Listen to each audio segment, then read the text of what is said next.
Bueno, continuamos en el magazine de Biosfera Televisión. Estamos en la Semana del Libro porque mañana es el Día del Libro y qué mejor que traer al presidente de la Asociación de Escritores de Lanzarote, porque aquí en Lanzarote ya saben que aquí traemos a muchísimas personas que escriben libros, que son escritores, que de todo tipo, que los publican ellos, es decir, en fin, que tenemos un amplio número de escritores y de eso vamos a hablar con Juan Luis Quincoce. Bienvenido, Juan Luis. Gracias.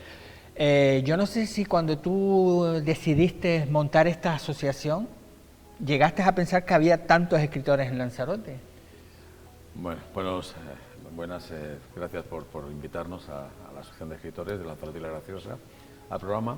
En verdad, yo sospechaba que sí que lo sabía, por eso lo hicimos, pero nos hemos sorprendido por que son muchos más de los que creíamos, ¿no? De hecho, empezamos pues de una forma rudimentaria, solamente estaba entonces la Asociación de Escritores de Las Palmas y la que hay en Tenerife, y bueno, pensábamos que Lanzarote tenía ese espacio y no solamente es que lo tuviera, sino que a fecha de hoy podemos decir que somos la asociación de escritores más grande del archipiélago, con lo cual claro que los hay, son más de 300 socios los que están inscritos en la asociación y en verdad hay cantidad de eventos y de presentaciones literarias todos los días, entonces estoy muy feliz porque existe esto, ¿no? Ahora en realidad estamos detrás de un objetivo mayor, ¿no? Queremos pelearnos, trabajar, luchar por reunir todo lo que ocurre en la isla y mostrar que Lanzarote también es un referente literario. Y cuando dices de luchar por mostrar un referente, ¿de qué estamos hablando? Estamos hablando de, por ejemplo, de que los eventos no sean todos tan localistas, se abran, se muestren a terceros. Estamos hablando de tener un espacio también único donde podemos encontrar todas las presentaciones, tertulias, eventos literarios, mesas redondas, presentaciones, etcétera, que ocurren en la isla, que son muchísimas. Hablamos de que cuando hay eventos de cierta importancia y hay tres, no los tres se pongan el mismo día, a la misma hora, sino que haya cierta coordinación entre las partes. Y para esto pues tienen que intervenir todos los actores importantes en este ámbito, que son asociaciones de distinto tipo, clubes de lectura, municipios, cabildo, etcétera. Y, bueno, en eso estamos. Creo que es posible, es difícil, hay que trabajar. Todas las partes están más o menos de acuerdo en hacerlo, lo que ocurre es que nadie da el paso hacia adelante. Nosotros lo estamos dando y bueno, poco a poco estamos llegando a acuerdos, ya tenemos alianzas con Isla Literaria, por supuesto, que fue una de las entidades con ESAU que primero creyeron en nosotros y nos ayudaron mucho, como pues la Socialdemocracia, la Academia de Ciencias, Ingenierías y Humanidades de Lanzarote, la Orden del Cachorro, la Orquesta Clásica de Lanzarote, Canedas Escribe Teatro, en fin, cantidad de... Pero estamos hablando de una agenda, ¿no? Una agenda no solo de presentación de libros, estamos hablando de arte en general, ¿no? De todo tipo de actividades culturales, ¿o no? No, estamos hablando de todo lo que tenga que ver con el ámbito literario. Es decir, que somos capaces de crear en la isla. Nosotros tenemos un objetivo este año propio de más de 100 eventos literarios propios, generados desde la Asociación de Escritores de Lanzarote y La Graciosa, pero que hemos observado que si sumáramos además todos los que se hacen en la isla, que son muchos, yo participo hoy de 2 talleres que damos en Tías y muchos otros más que se hacen en la isla, pues si sumáramos todos estaríamos hablando quizás de más de 300 actos literarios. Y hoy en día decir que una isla como la nuestra, que es una isla fantástica, pero boutique, no del tamaño de otras islas y con no tanta población, pues plantear que podamos llegar a tener 300 eventos en el ámbito del arte literario exclusivamente, son bastantes, son muchos. Dan pie para poder pensar que Lanzarote, además de ser un paisaje y ser muchas cosas, cultura, gastronomía, por supuesto también es un referente literario. Sí, eso es una vieja demanda porque nos pasa a los periodistas que dices, pero ¿por qué ponen 4 presentaciones de libros a la misma hora? Cuando hablamos que no hay 2 conciertos de jazz y los 2 conciertos de jazz el mismo día, o uno el viernes y otro el sábado. Hay 2 obras de teatro que cuando a alguien le gusta el jazz, generalmente le gustaría ir a los 2 eventos, ¿no? O presentación de libros, le gustaría ir a las 2. Pero pasa. Bueno, en realidad, cuando ocurre también es porque empieza a haber una abundancia, y si hay abundancia llega un momento en que, bueno, pues no hay más remedio que solapar ciertos actos, con lo cual tampoco es tan grave. Lo grave es cuando hay solo dos y esos dos se solapan, ¿no? ¿Qué ha pasado, ¿Qué ha pasado? ¿Qué ha pasado? Pero bueno, estamos en un camino donde yo creo que hay abundancia de actos, y sobre todo en ciertos momentos. Por ejemplo, esta semana, ¿no? Esta semana, la semana del libro. Todos sabemos que el 23 de abril de 1616, además es curioso que el 23 de abril de 1616 falleciera, por un lado, Cervantes, un máximo exponente de la literatura en español, y también Shakespeare, máximo exponente de la literatura anglosajona. Inca Garcilaso de la Vega también falleció el 23 de abril de 1616, que es una serie de casualidades que, bueno, evocaron que, por lo menos en el mundo occidental, el mundo anglosajón, el 23 de abril fuera el Día Internacional del Libro. Entonces, una semana que efectivamente es bueno, razonable, esta semana es lógico que se sature, que coincidan actos y demás, ¿no? Pero efectivamente yo creo que una mayor coordinación en muchas otras épocas del año estaría bastante. Y además que las nuevas tecnologías permite también eso, ¿no? Al final, digo, que haya que sea más fácil, ¿no? Bueno, las nuevas tecnologías permiten coordinar cosas, sobre todo también si se sabe que ocurren. Muchas veces tampoco se hace con ninguna mala idea, ni simplemente es que hay muchos actos que se encuentran en espacios que solo los conocen quienes saben que existe ese espacio. Por ejemplo, a lo mejor no voy a decir nombres, pero tal ayuntamiento hace que sus eventos los pone a través de un canal que él ha nombrado en Instagram, otros a través de un canal que lo hace en Facebook y en no sé dónde, otros en su tablón. Bueno, el que llega, ¿por qué tiene que saber en qué parte de la red, en qué parte del tablón, en dónde se encuentra el aviso, ¿no? Eso te digo, por experiencia personal, soy como los perros cazadores, ¿no? Que vas buscando para tú intentar llenar. A mí, por ejemplo, egoístamente me vendría genial, ¿eh? Me vendría genial para tú saber, porque a veces, y yo se lo digo a la gente, es imposible que sepa todo, ¿no? Es imposible. Y al que le gusta y eso que yo me dedico a buscar, pero un ciudadano normal y corriente, claro, no va a hacer todo ese trabajo todos los días, ¿no? Menos quizás un turista. Hay que pensar que también en nuestra isla hay una población flotante enorme, constante, y gente que viene interesada también a disfrutar de actos que ocurran en la isla, ¿no? Y entonces preguntan, ¿dónde puedo mirar esto? ¿No? Pues dicen, no, pues en tal dirección de internet, en Cocultura, en Más Cultura, en la web del Cabildo, en la del Ayuntamiento de tal, en el otro lado, en la del club de no sé qué, entra en Instagram. Tienes que dar una lista de 30 fuentes para que pueda la persona que sea saber qué va a pasar en la isla, ¿no? Entonces yo creo que sí, la tecnología puede permitir perfectamente una mayor coordinación de la agenda de lo que hay en la isla. Eso ayudaría a los que hacen, a los que organizan, también a saber qué es lo que hay, lo que no hay, dónde colocar sus actos. Sí, porque al final es una pena que tú también estés organizando un evento que has dedicado muchísimo esfuerzo y dinero y que al final coincida con otro evento y dices tú, es una pena, ¿no? Porque al final estás haciendo a muchas personas decidir que le gustaría ir a los dos o a los tres. Claro. Como decías antes, el aficionado de la zarzuela o del teatro. Mira, el otro día hubo, por ejemplo, 3 actos de teatro casi coincidentes en la fecha, en Jameos, en el Salinero, y no sé si era en San Bartolomé o no me acuerdo dónde. Eran 3 teatros, pero la semana anterior no hubo ninguno de los 3, ni la semana posterior. Dice que bueno, así fue, no pasa más que... Lo bueno creo que fue gente casi a los 3, ¿no? Pero como dices tú, mucha gente le hubiera gustado probablemente estar. ¿Y por qué crees tú que aquí en Lanzarote haya esa afición? Porque la mayoría de los escritores de Lanzarote no viven de la escritura.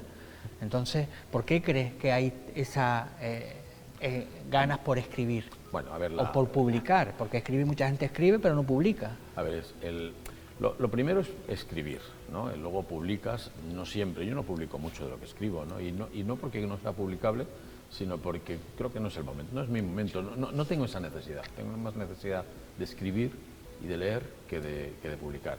Pero hay muchas cosas que hacen que la isla promueva el escribir, ¿no? Inspira, es una isla inspiradora, es una isla donde hay cierta paz. Antes había un poco más que ahora, pero hay cierta paz, hay cierto momento para la reflexión. Es una isla también que observa el mundo a veces desde una lejana cercanía, ¿no? Tenemos África al lado, somos África, pero creo que nos sentimos de otra parte de África, ¿no? Nos sentimos como es África continental. vemos Europa, somos Unión Europea, no somos Europa, pero somos Unión Europea. Y sintiéndonos europeos también, la vemos con cierta distancia. Y América igual, o sea, América, somos parte de América, América es parte nuestra y estamos en constante relación con América, pero también la vemos con cierta distancia. Entonces yo creo que vivir un espacio donde te da una cierta perspectiva de otras culturas, de otros problemas, de otras situaciones y poder reflexionar acerca de ello en un entorno de cierta paz y tranquilidad, pues obviamente inspira para todo. Bueno, vamos a ver una serie de actos precisamente esta semana. Hay muchísimos que ustedes también en esa página, Asociación de Escritores de Lanzarote, pueden entrar. Hay una agenda con todas esas presentaciones. Estábamos viendo la primera porque tú esta noche, a partir de las 7:30 en la Ermita de San Antonio, vas a dar un taller de poesía haiku. Haiku, sí, bueno. Haiku, que ya habla aquí con la concejala de Cultura, Pepa González de Tías, y yo me extrañó, digo, ¿y eso qué es? Con María José. Sí. Bueno, a ver, actos hay muchísimos y no quiero excederme, pero que sepamos que, por ejemplo, en Yaiza el día 23... No, pero cuéntame, después ya hablamos esta noche, a las 7:30. ¿Pueden ir todavía o ya era un...? Sí, no está abierto hasta que el aforo se llene. Es un evento, el de esta tarde. Ayer hicimos uno de novela negra y esta tarde es de poesía haiku, a las 7:30. La poesía haiku es una poesía muy especial, ¿no? Y dentro de su sencillez se muestra muy compleja, ¿no? Lo importante de la poesía haiku, que en realidad son 3 líneas, la purista, hoy el haiku contemporáneo está abierta a la métrica, ¿no? Pero la poesía purista haiku son 3 versos de 5 sílabas, 7 sílabas y 5 sílabas. Decir en 17 sílabas mucho es complicado. Esto empezó siendo una estrofa de todo un grupo de poesías que se trataba con un grupo de monjes y demás, y finalmente llegó a tener tanta importancia la primera estrofa que se empezó a generar de forma autónoma, única, y se denominó haiku. El haiku tiene que tener una serie de características, ¿no? Por ejemplo, tiene que tener alguna reflexión sobre la naturaleza, tiene que incorporar en tan poco un mensaje, ¿no? Un mensaje. Entonces, claro, la dificultad con muy pocas, ya no palabras, que también con muy pocas sílabas, poder expresar un sentimiento no es tan sencillo. Es decir, que es de la cultura japonesa, ¿no? En realidad la cultura del haiku se hace más reconocida en Japón en el siglo XVII, pero viene de la cultura china de siglos antes, ¿no? En el siglo VI, VII probablemente, la dinastía Tang es una dinastía muy poderosa en lo económico y muy poderosa en lo mecenas, y dura 300 años. Entonces, si una dinastía poderosa económicamente, con ganas de enriquecer el arte, lo promueve durante tanto tiempo, pasan cosas, y probablemente han sido los siglos de oro chinos, donde en caligrafía, en arte, en escultura, en danza, en teatro y también en poesía y en literatura, y nacen ahí los primeros haikus de 575, pero que posteriormente pasan en el siglo XVII a Japón gracias a la ruta de la seda, que se va extendiendo por todos lados, y efectivamente es donde alcanza su máximo esplendor, ¿no? El haiku, hasta la fecha de hoy, ¿no? Donde grandes escritores han escrito haikus, ¿no? Es decir, que esta noche, si quieren, a partir de las 7:30, van a conocer un poquito todo el origen, la historia, y también pues hacer, porque quieren hacer como una especie de cadena, ¿no? Es decir, como, bueno, si a partir de uno, ¿no? Vamos seguir, a contar, ¿no? un poquito lo que es la historia, cómo se conforma, una serie de anécdotas y de algunos ejemplos, y nos vamos a atrever, los que estemos allí, pues a intentar crear unos cuantos haikus. Decía que esta semana hay muchísimos actos, afortunadamente, es decir, que también eso, que haya presentaciones de libros. Yo siempre admiro a todas aquellas personas que publican un libro. Por cierto, esta semana salía un artículo de Rosa Montero, no sé si lo leíste en El País, si no lo has leído, léelo, que es un poco que habla del trabajo de los escritores, y ya no solo de los escritores anónimos, sino incluso ya de los buenos escritores para publicar hoy día en esta guerra editorial que hay. Así que decía que muchos escritores pasan hambre, pero dice que tienen hambre pero de publicar también, ¿no? A ver, lo de la publicar es muy complicado, hay que decirlo, pero también hay otras maneras de hacer cosas y también las editoriales ya no son las editoriales que estaban antes, ¿no? O sea, todo ha cambiado, todo ha crecido, las redes también han entrado en todo este barullo, también la posibilidad de autoeditar y demás, y en todo esto pues hay ganadores, hay perdedores y también hay estafadores de todo este ámbito, con lo cual hay que tener cuidado, ¿no? El mundo editorial o pseudoeditorial es muy grande y es interesante estudiarlo despacio. A mí me decía pues tampoco no voy a decir el nombre, pero del Grupo Planeta, me decía, oye Juan Luis, es que ¿sabes qué pasa? Mira, imagínate que las editoriales razonables, grandes, somos equipos de fútbol, ¿no? Y de pronto vemos a un superescritor que puede ser un superjugador y lo contratas. Y, dices, bueno, y este también, y lo contratas. Y este también. Y llega un momento que dices, tengo 11 jugadores en mi equipo de fútbol. Bueno, ya tengo las 11 figuras que creo. Si compro otra, tendré que sentar a alguno de los 11 que tengo. Es que no hay más, ¿no? Y entonces las editoriales dicen, si yo vendo tantos cientos de miles de libros, ¿voy a vender más libros por cambiar las fichas de mi equipo? A lo mejor no. Entonces, ¿qué ocurre? Que lo ven con cierta pausa, digamos, ¿no? Con cierta pausa el incorporar gente nueva, porque tienen su plantilla. Claro, se mueren, se jubilan, algunos dejan de escribir, otros dejan de pasar de moda, y sí, hay nuevas incorporaciones, ¿no? Y hay estrellas que aparecen y gente que por otros motivos consigue entrar, es muy pública, populosa, pues al final, si eres un personaje a lo mejor de los medios, un influencer y demás, tienes posibilidad de publicar, a veces sin tanto contenido, pero es una lucha, no es fácil, no es decir, tú mándame el manuscrito que lo leo. Para empezar, si entras en casi todas las editoriales, te vas a encontrar en la página web que dice no aceptamos manuscritos. Eso lo ponen. Si ya te están diciendo. Ya te lo están diciendo bien claro, ¿no? Entonces, claro, ¿de qué manera incorporan? Pues muchas veces a través de concursos, a través de hacerse notorio de otra manera, y en esa desesperación, porque el que ha escrito algo es como un hijo, ¿no? Y una vez que lo has escrito y lo quieres publicar, el encontrarte una y otra vez con puertas cerradas para esto es complicado. Bueno, yo primero también hay que pensar que no siempre uno se dirige a la puerta adecuada. Yo recomiendo que si tú escribes de un género, el que sea, no sé, novela negra, pues te pases por unas cuantas librerías, mires libros de novela negra y te apuntes qué editorial es la que lo ha hecho. Entonces, bueno, a esas editoriales es a las que puedes intentar entrar con ese tipo de temática, porque es que ir a una temática isleña, pues con un proyecto de un poemario de haikus, pues no tiene sentido, o ir a alguien que escribe novela histórica y plantear una novela mitológica, pues hay que tener claro cuáles son también los actores que pueden ayudarte, ¿no? Y a pesar de eso no es fácil. Entonces, bueno, pues mucho ánimo. Es decir, para todos. sobre todo es que si te gusta escribir, escribe, y después ya de publicar, ya eso es otro mundo, porque si no te vas a hundir y si no vas a escribir nunca más precisamente por no poder publicar. Hay que también pensar que esto también es un toque de atención. No escribir significa que sea bueno. O sea, hay mucha gente que escribe muy bien y hay mucha gente que escribe muy mal.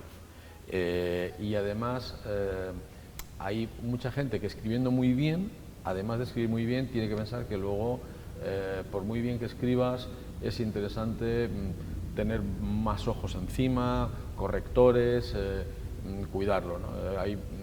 Yo tengo una novela en que tengo la versión 23. 23 veces se ha revisado entera esa novela, o sea, cuando ya llevas 10 veces o 12 o 15 dices que no vas a encontrar nada más, no yo, sino grupos que se igan a corregir. Sí, porque siempre vas a encontrar, cuando haces un libro, si podrías seguir, ¿no? Claro, o cómo lo puedo mejorar.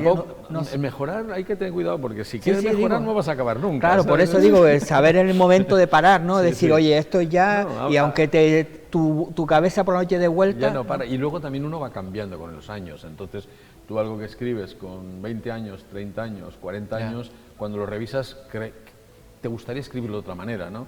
Y no puedes estar entrando en ese constante cambio, ¿no? Bueno, les recomiendo que entren en la página web de la Asociación de Escritores de Lanzarote para que vean las presentaciones que hay. Yo sé que has traído muchísimas, pero mejor que entren. ¿Tú vas a ir a alguna o todas las que puedas? Yo voy a ir a todas las que puedas. De hecho, tengo, por ejemplo, Tu agenda, vamos a ver tu agenda esta semana para saber un poco por dónde te vas a agenda. mover, además del trabajo. Mi agenda es el trabajo, obviamente, y tengo, pues, por ejemplo, hoy 22 a las 19:30, el taller de haikus en la ermita ¿De Tías? de Tías. Tengo, por ejemplo, mañana también tengo 2 grupos de... Este año, quiero hacer un paréntesis, la asociación hemos decidido trabajar lo más posible a favor y en pro de la gente joven de la isla, ¿no? Entonces, estamos buscando maneras de intervenir en talleres, en actos, en eventos dedicados a los más pequeños, a las chicas y a los chicos jóvenes. Y en esa línea, pues tengo 2 grupos de talleres literarios, mañana también por el tema del Día del Libro, por la mañana, en un instituto de Tías. Luego, por la tarde, tengo con la Academia de Ciencias una presentación de obras donde participo como presentador conjuntamente con... Sí, delicada, hablando sí, eso es por la tarde. Eso es por la tarde, a las 7 de la tarde, presentando con la obra de Lanzaroto Matruccello de Alfonso Licata, una obra fantástica, junto con Juan Carlos y demás. Y bueno, luego tenemos, tengo dentro de mi agenda, que no es la única, tengo también el 24 3 grupos de gente joven en bibliotecas y en otros sitios, pues para impartir talleres de literatura, cómic, fanfics y otros temas que les pueda apetecer. A las 7 de la tarde tengo también otra presentación, igual que el viernes otra presentación, y por la mañana también tenemos otros 2 grupos. Y además de todo esto, sí me gustaría, pues, comentar que un buen amigo, el 24, Ricardo Flores presenta Arañas por los pies en el Centro Cívico de Playa Honda. También tenemos presentando, pues, a Aitama, el libro de Jorge de la Nuez, el 23 en la ermita en Tías. Hay una semana fantástica en Teguise, también dedicada al libro. Yo les recomiendo que lo vean. Lo mismo ocurre en Tinajo. Bueno, ahí estamos viendo algunos de esos trabajos. Por cierto, si son amigos tuyos, pásales mi teléfono a ver si vienen por aquí. Sí, claro, ¿vale? Que estarán encantados además. Y así hablamos de eso. Bueno, pues Juan Luis, gracias por venir a seguir currando, que parece que hay poco, pero hay muchísima, afortunadamente hay muchísima literatura.